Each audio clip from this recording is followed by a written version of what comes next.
How do we think about that whole construct in terms of putting the employee at the center? Navigating the uncertainty is also trusting your leadership. How do we make sure that we are really trying to and considering all areas of diversity and inclusion? Leaders have to amplify their leadership impact. They have to be more present than they think they should be.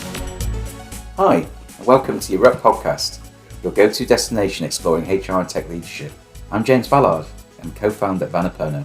Alongside my colleague Magnus, we're excited to transport you back to our fantastic ERUPT Excellence in Leadership Conference from 2023. Today we're bringing to life one of the thought-provoking discussions we had at the conference with some of the world's leading professionals. If you prefer to watch the sessions, these are still available for free on www.goerupt.com. Enjoy! I'm joined by three leading CEOs from the scale-up community. We've been doing a series in person called ForTheFounders. I know a lot of the audience have been talking to us about wanting to hear more about how CEOs sort of view the future through uncertainty. I'm delighted to be joined by Rasmus Bjerregaard. I'm sorry, Rasmus, if I pronounced that really badly. He was the CEO of Januar. Welcome. Thanks. Also joined by Rui, who's the CEO of Funcom. Welcome, Rui. Thank you. Happy to be here. Very happy to have you. And finally, but not least, also joined by Markus Kroeger, who's the founder and CEO of PANION. Hi, everybody. Great to be here. So this question, guys, about leading through uncertainty, what do we need from our leaders? How important is it for leaders to be champions of ethical, maybe moral, maybe values-led practices? And how are we going to navigate some of the continued challenges we are facing with an ever-growing remote workforce? Really interesting, we had a session earlier today and we talked about the need for leaders to be even more present than ever now, that amplification of communication. So our first question, what do you think employees are looking for from you, the CEO, from the exec leaders in these times, especially when things are just so uncertain? What's your maybe top three things? And I'll put that to all of you. Rasmus, do you want to start on that one? Yeah, sure. It seems like a fake answer when I reply that what they're looking for is certainty, right? Whenever it's uncertain. In my experience, people want to know that they are doing the right thing, that someone recognizes their work and give them a real opportunity to have an impact. But I think one of the things that's been really interesting is that just over the last 10 years, maybe people have become a lot more vocal about what they actually expect from their CEO and from their executives. And I think that's a really, really good thing. I think so too. So certainty in uncertain times, super critical, great start. Rui? I would say instead of using the word certainty, I would use the word confidence and clarity.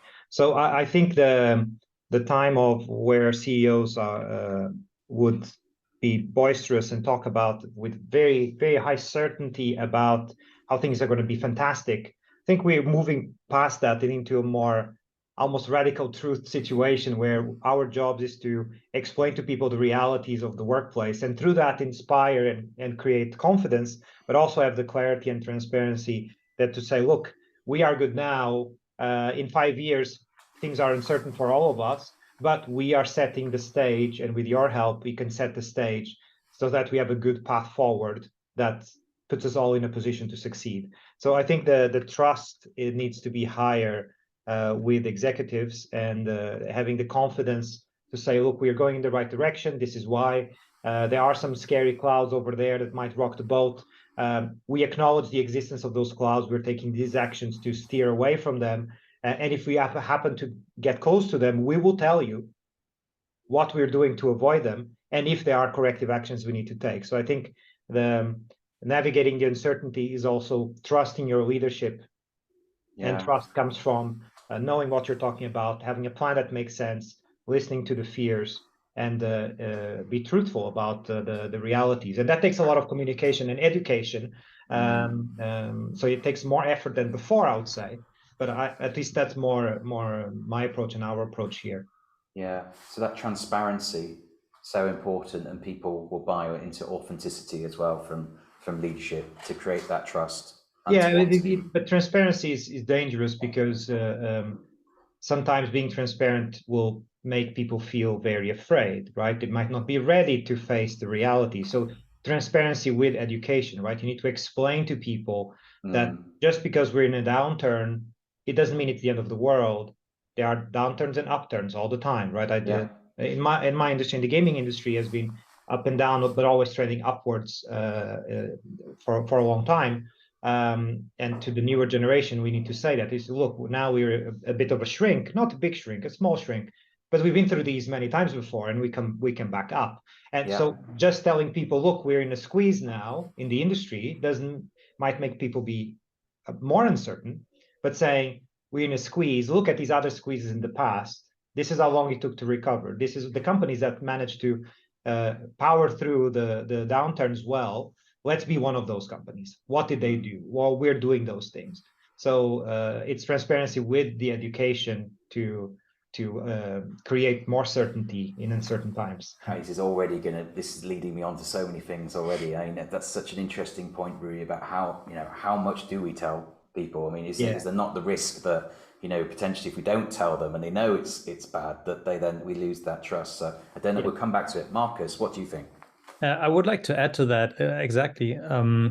So I think the level of details is really important, and you have to distinguish between certain audiences as to how much detail you are revealing to each one, right? So I'm not talking about lying or not telling the truth. I'm really talking about overwhelming certain people with too much information that they feel incapable of dealing with, right? So I think it's important to convey the right message. Listen, it might be a stern situation, and then depending on who you're talking to and how much they can actually act on that, giving them additional details.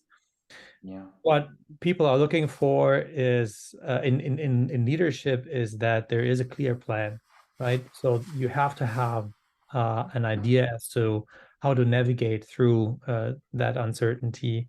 And number three, that you are confident in that you will make it, right? This is another thing, that the leader needs to convey optimism and strength and positive energy, even in and especially in times of uncertainty. Yeah.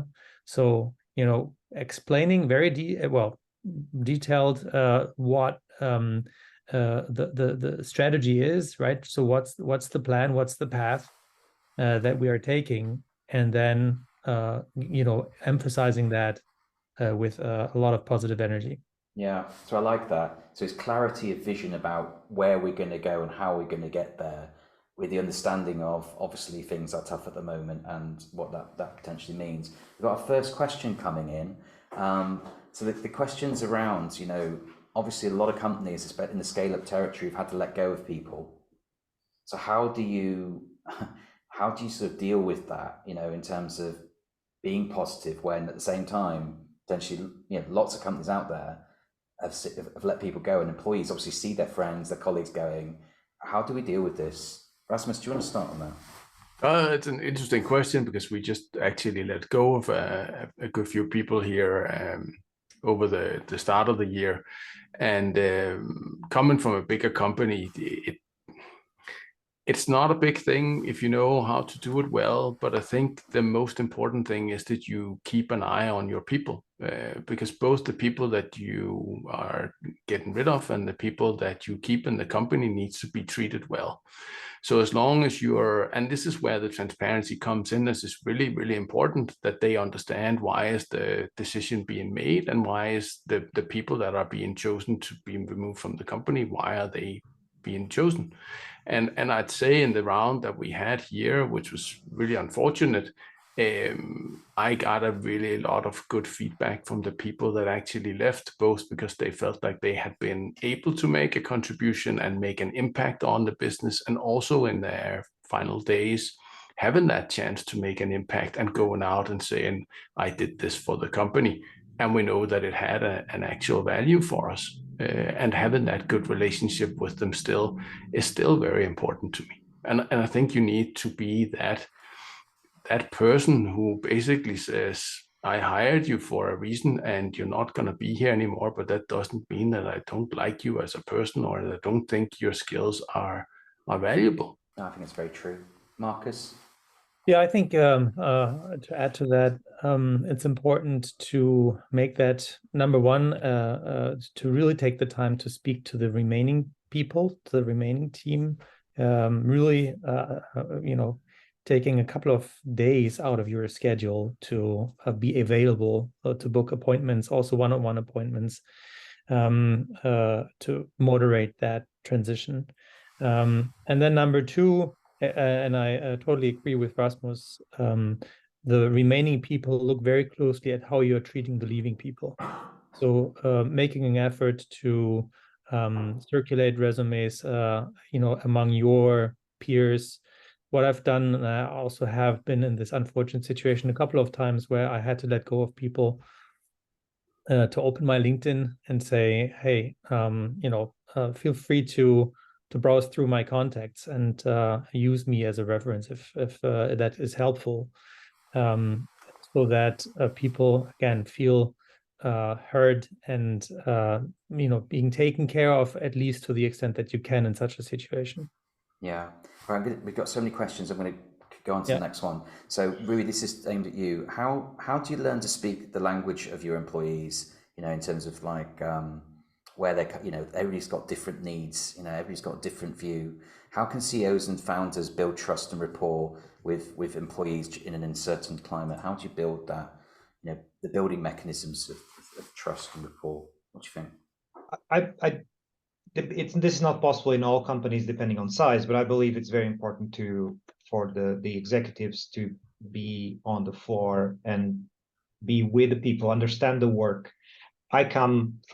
We make video games. I've started my career as a programmer in video games and became a manager and all that. So I know how video games are made. So I understand the work, and it's important to build rapport with the team so you understand their problems and can actually be an effective executive.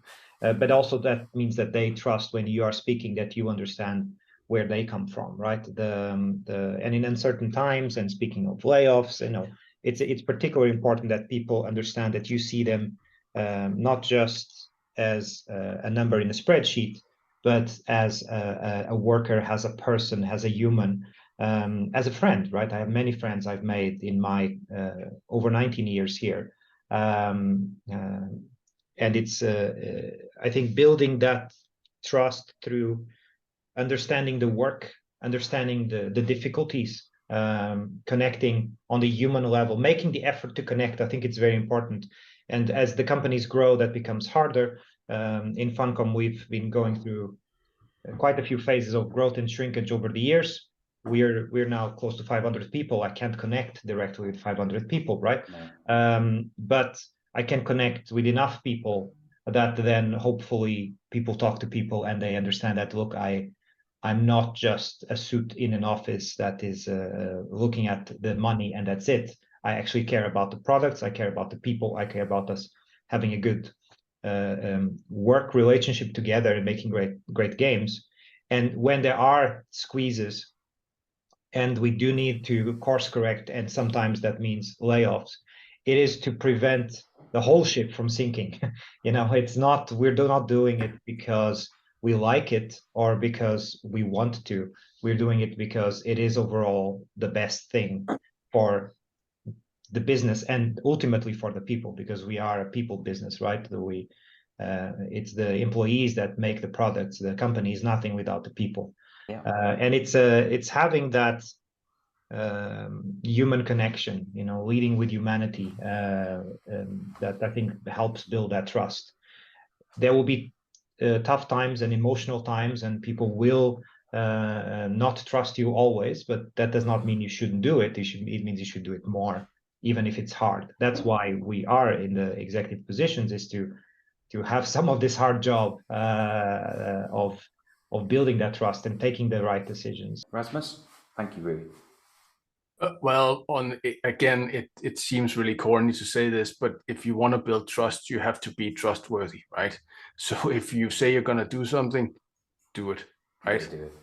Respect your people, be on time, don't lie, don't take advantage of your people, be a nice guy, right? You can still be honest, but I've seen so many times where managers and executives think that it's easier to cut a corner and tell something in order to get them to do a specific action, and then turns out that they feel left out or cheated afterwards, right? And it's very simple. Treat people right. Markus? So everything that has been said before, what I would like to add is that you should really double down on communication, and that doesn't only mean the way you're talking to people, that also, but also the number of times that you're saying things. What I've always underestimated is how many times a message needs to be repeated until it's really sinking in. 100%. Yeah, and this is not because you're not a good communicator, it's just because that's the way it is. Yeah, don't be afraid of things over the course of, I don't know, 2-3 weeks, 10 times in different events. Yeah, and you will always still have people coming back to you and asking why, and they haven't understood. Yeah, that's okay. That's part of the process. Yeah, I think it's said in human psychology, you need to hear something 7 times before it goes in. And I think often we think, oh, I've told them that, so they know how to do that, and actually they hear so many things that they don't know, or it hasn't gone in. That's a great point. Thank you. Got another question that's come in from Anwen. Thank you, Anwen. And this is to all of you. How are you preparing and supporting people you promote as leaders? We're talking again in another session about how hard it is to lead and manage, potentially harder than ever to be a manager. So how do you do that, Rasmus? I do a lot. I think personal development is one of the most important things, and definitely one of the most important things in managers. Lominger made an analysis a couple of years ago where they basically showed the different steps that you have to take in order to go from an individual contributor to a manager, or to a manager of managers, or to an executive level. And for each one of those jumps, there's a huge change in the mindset that you need to have and able to cope with all the new things that are being pushed on you, right? And just taking the step from individual contributor to a manager, what we often see goes wrong is if that manager focuses 100% on learning this new skill and not being good at it, or they focus 100% on their old skills, like their individual contribution skills or their tech knowledge, and they don't function well as a manager, right? And in both cases, you're setting yourself up for failure. So what I've been doing with my company is making sure that all the managers go through a series of 8 modules with basic things that you need to know as a manager, like rules, but also how to treat your people. And so they always have this both network internally, but also someone that they can turn to in the executive suite or the management team and say, I know you know something about this, how can I improve on this? But I have a high expectation from all my leadership team and all the managers below them that they always work on becoming better at exactly that, managing their people. Thank you. Markus, any tips for leadership / management development in these uncertain times? Yeah, I think, again, being a coach to new leaders is important, so that you can help them with their fears and uncertainties and insecurities that they might have. But also, quite honestly, just measuring. So asking their people, how do they like them as a leader? So that they can learn from that. Having a very open feedback culture in a company helps with changes, and also personal changes when it comes to roles, etc. So having that sounding board and having that feedback is extremely important. And then be there for the new leaders and help them, coach them. Don't tell them what to do, just help them develop by being there for them, and guide them. Yeah, conscious of time. So many questions coming. We've got so much to cover. So really, I'm going to go straight on to the next question, which is how are we navigating some of the continued challenges with an ever-growing remote workforce? How do you stay that personal and approachable person when presenteeism isn't always possible? So what's I'll your say thoughts, it's Rui? hard. I'll start with that. It's a whole new layer of challenge for managers and leaders and teams. We have not learned to be remote first with people. We've learned to be social in person, right? And it might be that the newer generations will be more used to it because they are growing up with it. But it requires extra work, extra communication, extra effort into figuring out how are people doing. You don't have the social cues, the physical cues as much. You need to spend more time as a manager to see that people are okay, that they are actually engaging with the rest of their team, that they are motivated, that they're happy, that it's not just a facade, a mask they put up for that 1 hour Zoom call, but actually overall they are okay. So it requires a lot more in terms of both communication, but also in terms of empathy in trying to find ways to connect with the person on a human level, even if it's on a screen. And I do still think it's important to get the physical connection and try to encourage physical meetings regularly. It depends on the business how regularly that's feasible, but the physical touch points still matter. We are still, physical human beings, not virtual. And whenever possible, that should be encouraged. Yeah, because I think your workforce is particularly distributed, isn't it? It's very international. So I know a lot of companies have moved that way as well. So how do you build culture in an environment where you've got people in so many maybe different countries or maybe not coming to an office? Very difficult to do. Yeah. We have several offices where we have people that do work together, but everyone works as part of a bigger project with hundreds of people. So they work looking at the screen the majority of the time. But we do encourage the several teams and sub-teams to travel and meet together regularly. We encourage social meetings, right? Like it might be to just hang and chat. It might be to play a game. It might be to do something else, play our games together. We encourage not just talking about the tasks at hand, but also about other discussions. And we put a lot of focus on the managers to check in with their team members very regularly to see how they're doing. Yeah. Thank you. Let's move on to the next question. I am really conscious of time. So this is to you, Markus and Rasmus, particularly you, Markus. What do you think are the main differences of leadership at large organizations versus small companies? Markus, do you want to start on that? Yes. So I think one of the things is that you have to be even more precise on the message that you want to convey on the communication, because with larger organizations, there's obviously this tendency that people will speak to each other in a, let's say, uncoordinated manner, which is in theory a great thing.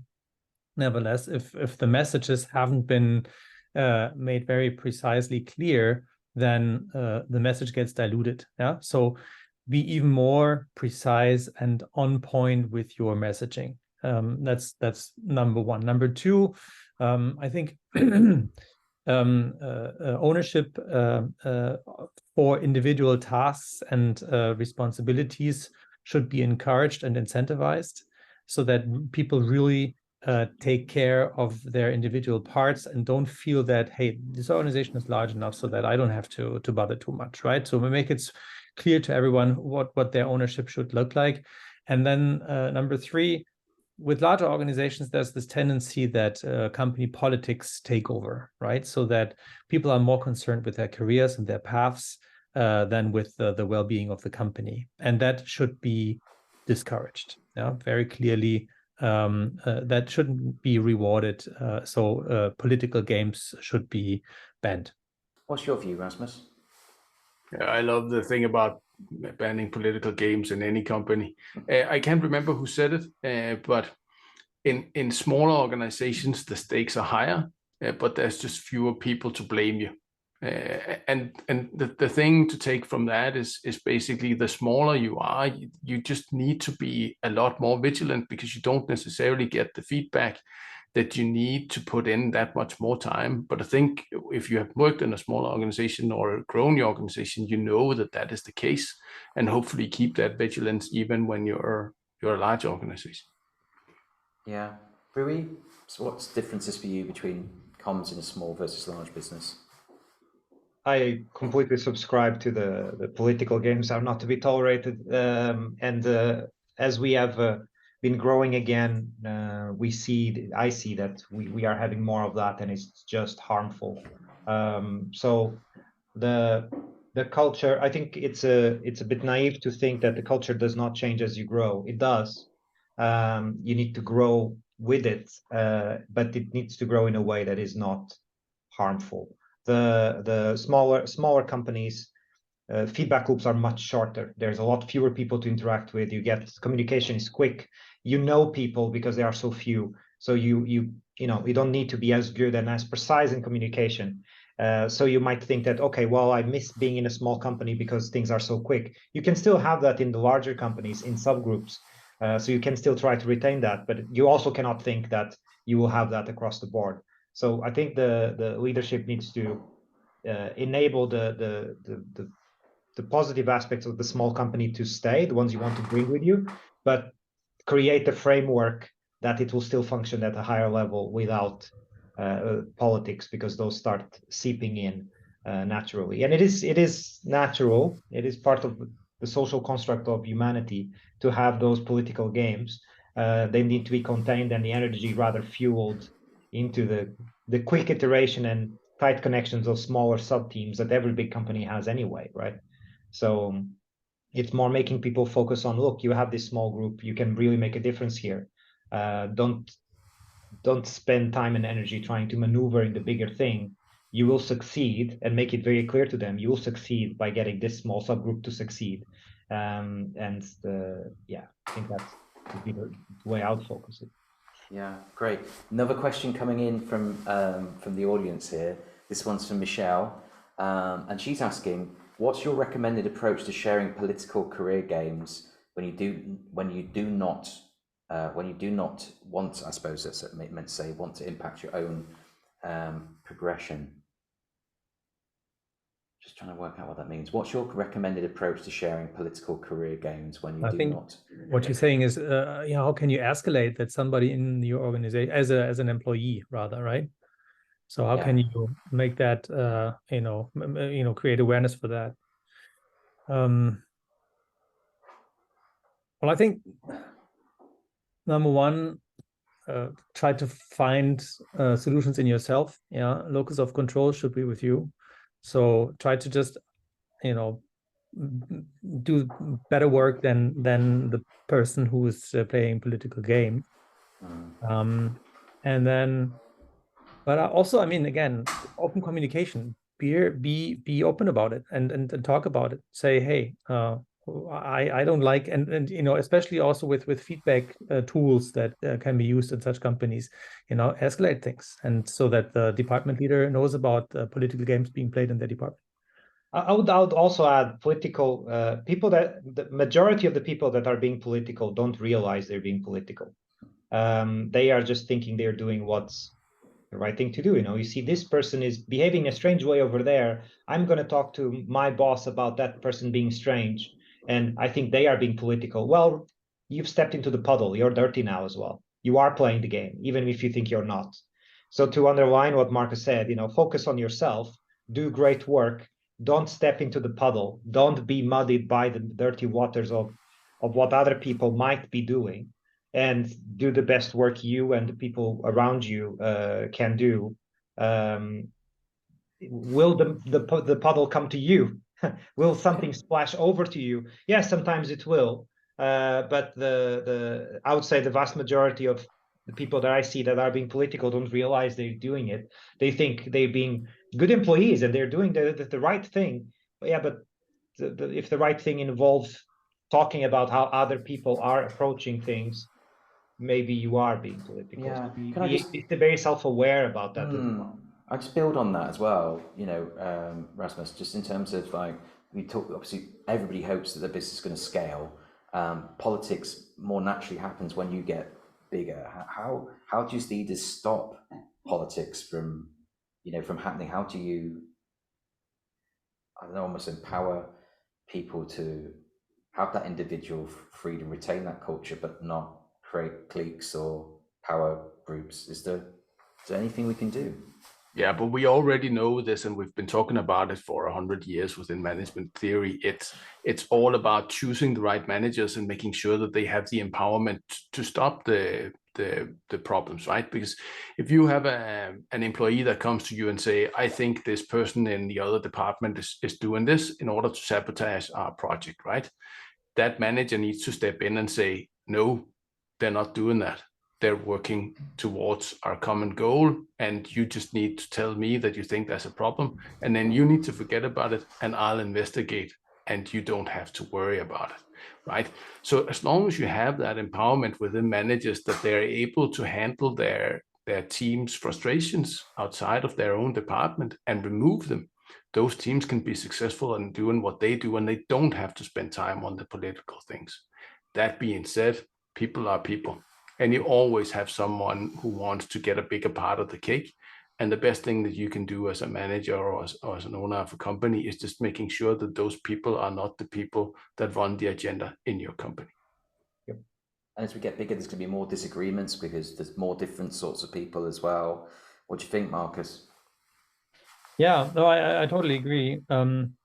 Again, you have to have develop this sensibility towards political games as a leader, and you have to encourage departmental leaders to pay attention to that. I mean, again, everybody has started as a sole contributor at one point and has been probably subjected to political games, so everybody knows what it looks like, right? So watch out for such behavior and try to discourage that. Plus, it's always a question of how you set goals, right? So if there are goals being set for people to succeed as a team, that more avoids political games, I think. Yeah, I like that. Rui, anything to add there? I'll just say it's fundamentally we need to keep on telling people, and this is the manager's role, that the energy needs to be focused on creating value, not on subtracting value. And political games and talking about how the other department is backstabbing me, well, that half an hour you just spent talking about it is not adding value; it's subtracting value overall, right? So how does and value being measured by objectives and goals and KPIs and however you set the results for the company and the sub team. But it's I fully agree with what both Rasmus and Markus has said. You know, if someone has a concern, it's like, okay, don't spend more energy on that concern. You've escalated. I'll take care of it. Now focus on the adding value, which is why you get paid. It is the job, and anything else will be handled if needed, right? You are making an assumption that they're being sabotaged. Are you? You know, don't worry more about it. I heard your concern. You've now filed your police report. Police will take care of it if it is a problem, because it might not be. But don't spend energy on it. Spend energy on building the value, reaching the results, reaching the objectives. And political games fundamentally take energy out of the organization because it's draining for everyone. It creates culture of uncertainty and fear, and that's not what we want. We want positive energy in the organization, and so we need to remind managers in particular that their job is to keep people positively contributing with energy, and back talk and whispers do not do that. We've got 2 minutes left. Again, session's gone by so quickly. We had this final question around empowerment, which I think, we're going to talk about middle managers and management. Rasmus, you started to talk about that. I'm going to maybe broaden that out a little bit more, just about empowerment generally. How do you empower your employees to be more productive? Rasmus, very briefly, could you give us some thoughts on that? It's a big topic to be really brief about. Sorry. But again, it comes back to making sure that your managers know what the field is that they can work within. When I say field, I mean area. So it's like you have this basic setup for a RACI, right? So responsibility, accountability, who's communicated to and who's informed, right? Just make sure that they know what their remit is and what they should do. And just as the higher up you get as an executive, don't make assumptions that your managers know exactly what that field is just because they've been doing it in a different company. Make sure to set clear boundaries for your teams. boundaries.